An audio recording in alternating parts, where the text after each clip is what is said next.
Olá, bom dia a todos vocês que nos acompanham aqui na IPP TV.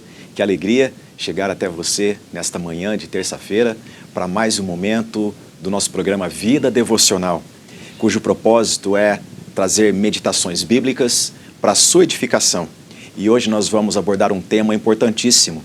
Nós vamos meditar no evento do Ministério de Jesus quando ele passa pelo tanque de Betesda. Jesus e o tanque de Betesda. Portanto, essa história de infinita graça e bondade do nosso Senhor, ela tem tudo a ver comigo, com você, com seus familiares e com seus amigos. Eu convido você a compartilhar deste link para que muita gente nos acompanhe e ouça essa mensagem de esperança da graça de Deus. Para tanto, eu convido você a abrir sua Bíblia comigo no Evangelho de João, no capítulo de número 5. Evangelho de João, capítulo 5, diz-nos assim as Sagradas Escrituras. Passadas estas coisas, havia uma festa dos judeus, e Jesus subiu para Jerusalém. Ora, existe ali, junto à porta das ovelhas, um tanque, chamado em hebraico Betesda, o qual tem 5 pavilhões. Nestes jazia uma multidão de enfermos, cegos, coxos, paralíticos. Abre colchetes, esperando que se movesse a água, porquanto um anjo descia em certo tempo agitando-a, e o primeiro que entrava no tanque, uma vez agitada a água, sarava de qualquer doença que tivesse. Fecha colchetes. Estava ali um homem enfermo havia 38 anos. Jesus, vendo-o deitado e sabendo que estava assim há muito tempo, perguntou-lhe: queres ser curado? Respondeu-lhe o enfermo: Senhor, não tenho ninguém que me ponha no tanque quando a água é agitada, pois enquanto eu vou, desce outro antes de mim. Então lhe disse Jesus: levanta-te, toma o teu leito e anda. Imediatamente o homem se viu curado e, tomando o leito, pôs-se a andar. E aquele dia era sábado. Por isso, disseram os judeus ao que fora curado: hoje é sábado e não te é lícito carregar o leito. Ao que ele lhes respondeu: o mesmo que me curou me disse: toma o teu leito e anda. Perguntaram-lhe eles: quem é o homem que te disse: toma o teu leito e anda? Mas o que fora curado não sabia quem era, porque Jesus se havia retirado, por haver muita gente naquele lugar.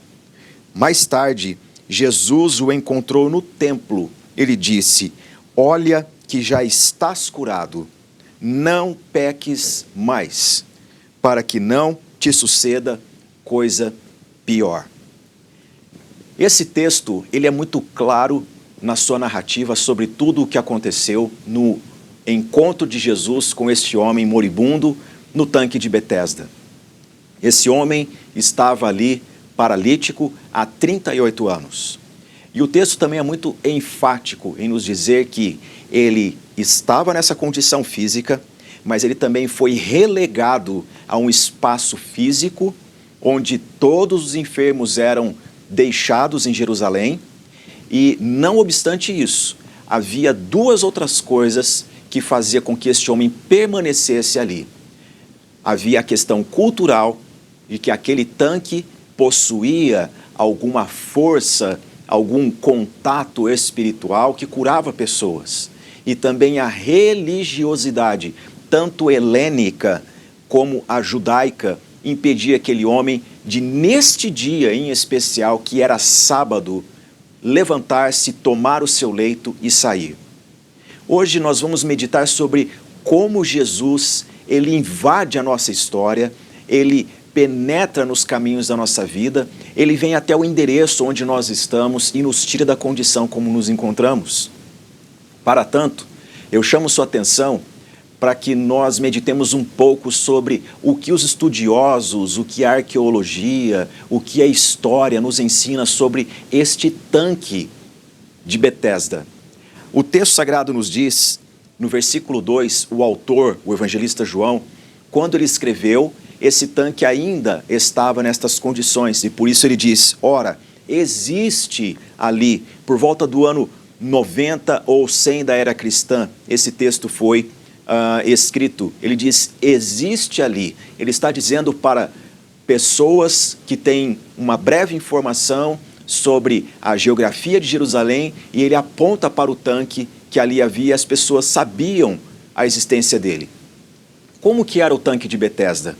Era como se fosse uma grande piscina com 2 níveis, o de cima desaguando no inferior. E ele era cercado por pavilhões, como alpendres, assobradados, onde pessoas descansavam ali embaixo. Então eram 4 pavilhões e um no meio, formando assim 5 pavilhões, onde as pessoas ficavam embaixo. E que pessoas eram essas? O evangelista nos diz, no versículo 3, nestes pavilhões jazia uma multidão de enfermos, cegos, coxos, paralíticos. Nós sabemos muito bem que multidão não se faz com 10 pessoas, nem com 50 pessoas. Multidão se faz com dezenas e dezenas de pessoas, formando centenas, e este volume de pessoas, o evangelista diz, estava ali ao entorno deste tanque, esperando que algo miraculoso acontecesse para que eles fossem curados. Agora, eu chamo a sua atenção do porquê que nós temos esse colchetes aqui nesse texto. Ele é uma explicação externa ao texto que nos primeiros escritos, até o século V, precisamente, ele não fazia parte do corpo do texto, ele era uma glosa, um comentário adicional. E, posteriormente, ele foi incluído para que não se perdesse essa informação. Mas é uma informação não normativa e doutrinal. Ela é uma informação para nos elucidar por que o homem coxo respondeu a Jesus o que respondeu. Jesus fez-lhe uma pergunta. Jesus perguntou a ele, queres ser curado? Queres ser curado? Ele poderia dizer, sim, eu quero. Mas ele entendeu a pergunta de Jesus de outra forma. Quando Jesus perguntou, queres ser curado? Ele entendeu, por que você ainda é como é ou está como está?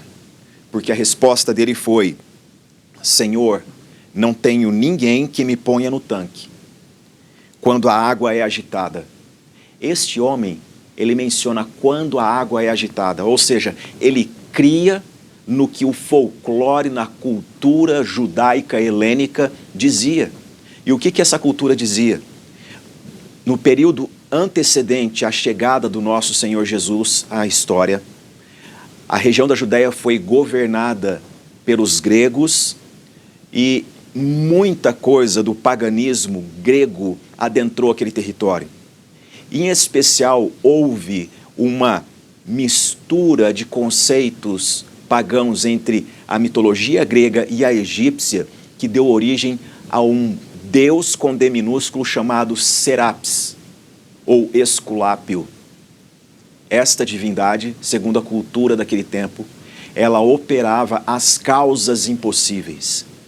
E ela atuava por elementos da natureza, em especial fontes de águas.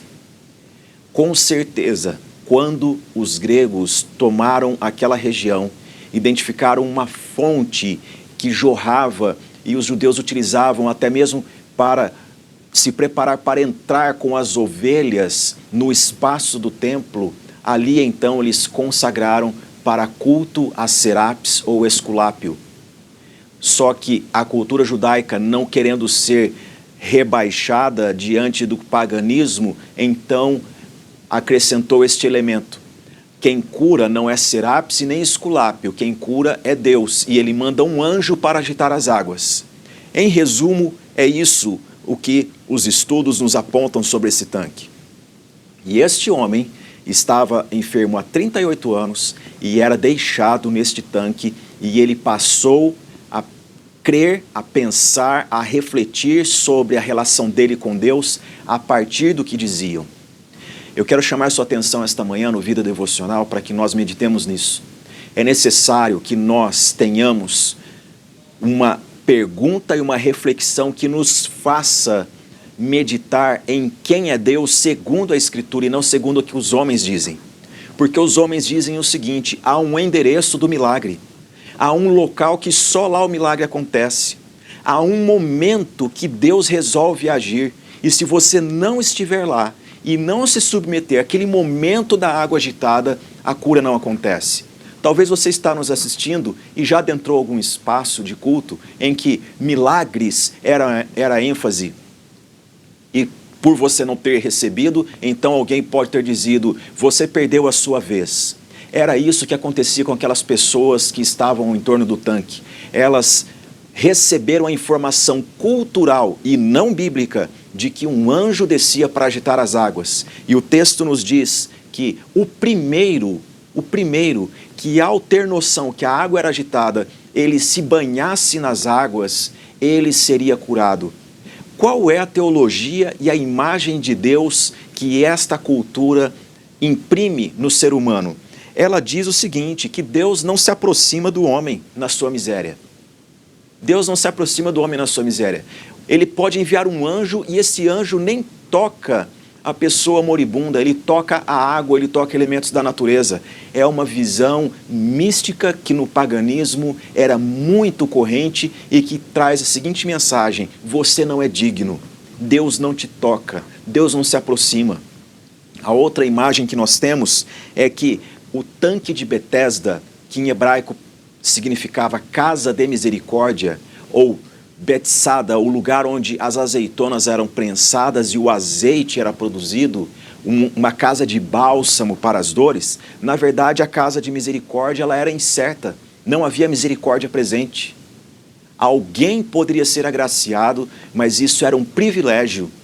E o bálsamo para as dores, ele não havia, porque era uma multidão de pessoas conjugadas num espaço e que privilegiava algumas num certo momento.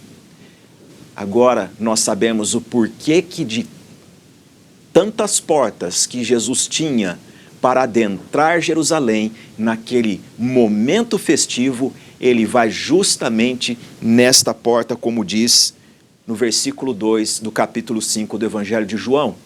Diz: ora, existe ali, junto à porta das ovelhas. Provavelmente ela levava esse nome porque os pastores encaminhavam as suas ovelhas para o templo por aquela porta.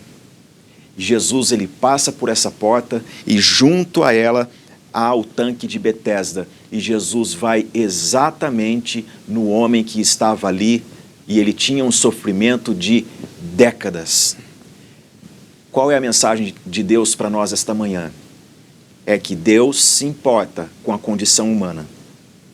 Deus não envia um anjo para tocar a água. Deus enviou Jesus. Jesus é Deus. Ele é o Filho de Deus. Ele é o Salvador. E em Jesus nós temos esta mensagem: Deus sabe quem eu sou. Deus sabe como eu estou.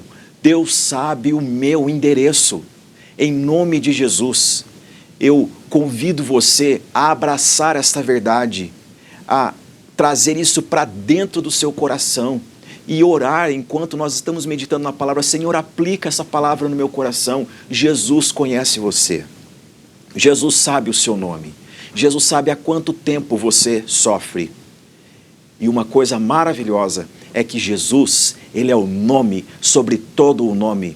Ele é a razão da existência, como Paulo disse lá na pregação dele em Atenas, em Atos capítulo 17. Jesus, ele é a expressão exata do ser de Deus. Jesus, ele é a palavra com P maiúsculo e ele não depende de tanque para curar ninguém. Ele não depende de um espaço físico criado por mãos humanas para atuar na vida de uma pessoa. O que Jesus fez com este homem? Jesus se aproximou dele.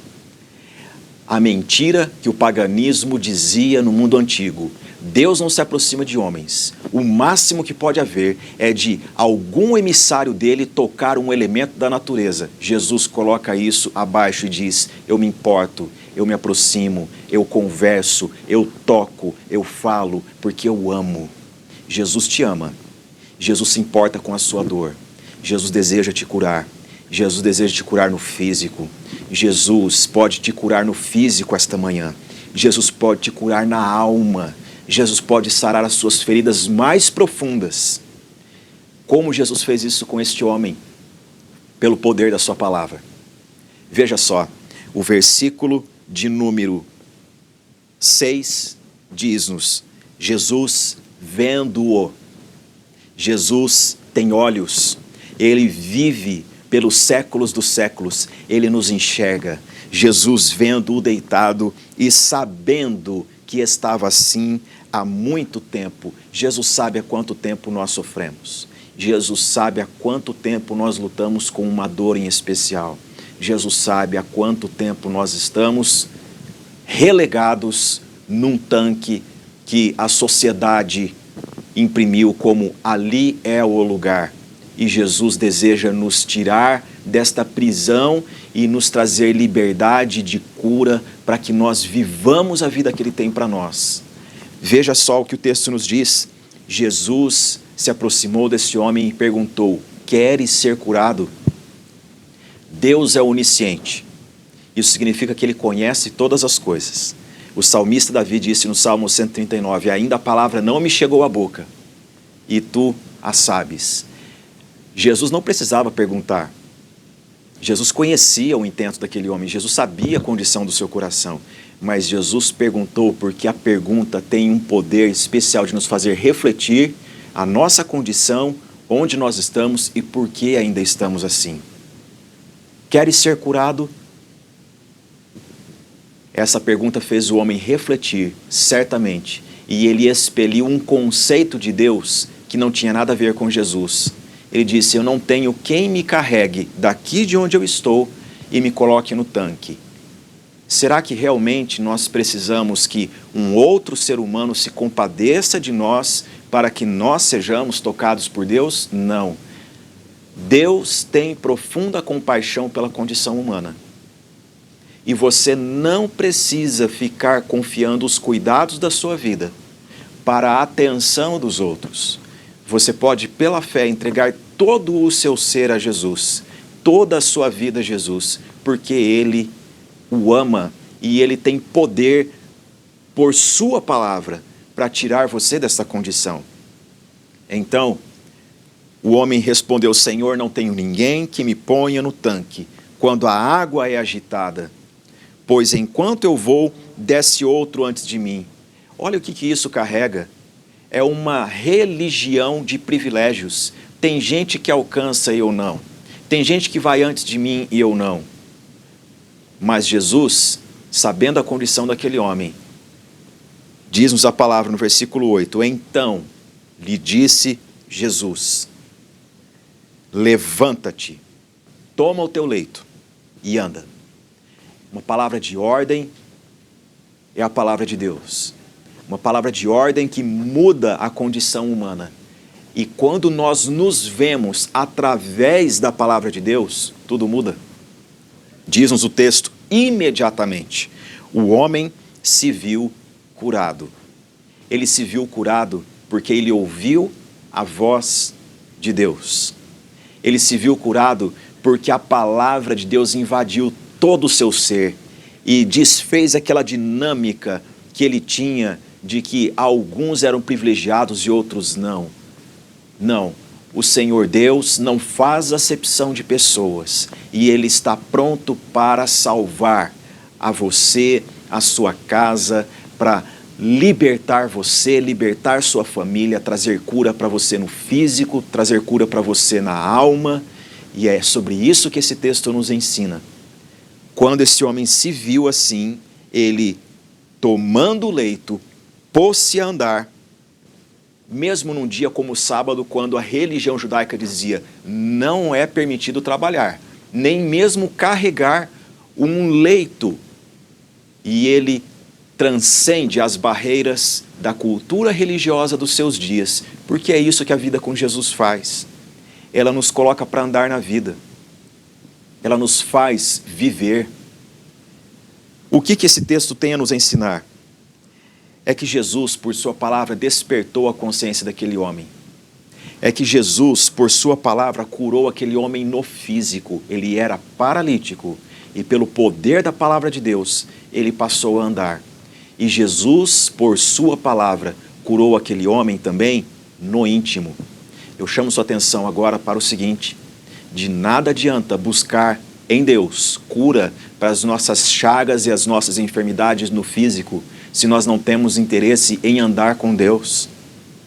Deus também não seria justo se fizesse pessoas andar na vida para que elas viessem a pecar. A cura genuína da parte de Deus faz pessoas serem tocadas no físico, elas passam a andar, mas elas também passam a andar na direção de Deus, que é um viver santo. Por isso, Jesus saiu dali do tanque, para que as pessoas não misturassem o tanque com Jesus, porque Deus não divide a sua glória. E então, no templo depois, Jesus encontrou esse homem. Quem encontrou quem? Foi Jesus que encontrou ele na primeira e foi Jesus que encontrou-o na segunda vez. E a palavra de Jesus nesse segundo encontro está no capítulo 14. Mais tarde, no versículo 14. Mais tarde, Jesus o encontrou no templo e lhe disse: olha que já estás curado, não peques mais, para que não te suceda coisa pior. É maravilhoso isso, porque a palavra de Deus nos cura no físico e a palavra de Deus nos cura no coração, porque do coração procedem as saídas da vida. Como eu disse, o desejo de Deus é que você seja curado no físico e ande para a glória dele. Não ande segundo os rigores desse sistema pecaminoso que é o mundo, que concita contra a vontade de Deus, que faz as pessoas andarem contra a vontade de Deus. Mas a palavra de Deus faz você andar em santidade. Talvez a sua cura no físico, ela não é tão interessante no momento, mas você está lutando com uma cura na alma, proporcionado por algum relacionamento quebradiço, por alguma experiência humana dolorosa. Saiba o seguinte: Deus deseja curar você em todas as áreas da sua vida, principalmente para que você anda na vontade dele. E a vontade dele é boa, perfeita e agradável. Não existe nada melhor do que andar na direção de Deus com paz no coração. Eu ando como Jesus andou, eu ando como Jesus ordenou que eu ande, eu ando em paz com Deus. Eu quero orar por você nesta manhã. Você que está enfermo, Jesus tem poder para te curar. Projete a sua fé no Senhor Jesus. Jesus não é o tanque, Jesus pode te curar, ele não depende do tanque. Jesus tem poder para curar por sua palavra. Vamos nos curvar neste momento? Eu peço que você agora feche seus olhos e eu quero orar por você que nos assiste. Que você creia unicamente no Senhor Jesus, pois é Ele e não o tanque que nos cura, nos salva e nos faz viver em santidade na presença de Deus. Oremos. Senhor, graças te damos por tua santa palavra. E neste momento que nós meditamos neste evento tão rico do ministério do Senhor Jesus, tu és o mesmo ontem, hoje e o será por todo sempre. Senhor, humildemente eu peço a ti, Senhor, perdoa-nos os nossos pecados. Nós precisamos aprender a viver como lhe agrada. Ó Deus, a quem nos assiste nessa manhã, aqueles que estão enfermos, que estão num leito, Senhor, tu tens poder para curar. Tu tens poder, ó Deus, não somente para curar o físico, mas para curar no íntimo, para curar o homem da sua condição pecaminosa que o afasta de Deus. Ó Deus, se a cura no físico não vier, nós precisamos, ó Deus, da convicção da cura mais importante, que é de ter sido perdoado por Deus e viver uma vida que agrada a Deus, que se nós partirmos hoje para a eternidade, estaremos para sempre contigo, ó Senhor. Portanto, eu oro pedindo a ti, ó Deus, aplica a tua palavra nos nossos corações. Ó Deus, efetue a tua cura na vida de quem está enfermo agora, segundo a tua vontade, segundo o teu querer e o teu poder, para a glória do teu nome. Que assim seja no nome santo de Jesus. Amém. Que Deus te abençoe e você tenha um ótimo dia na presença do Senhor.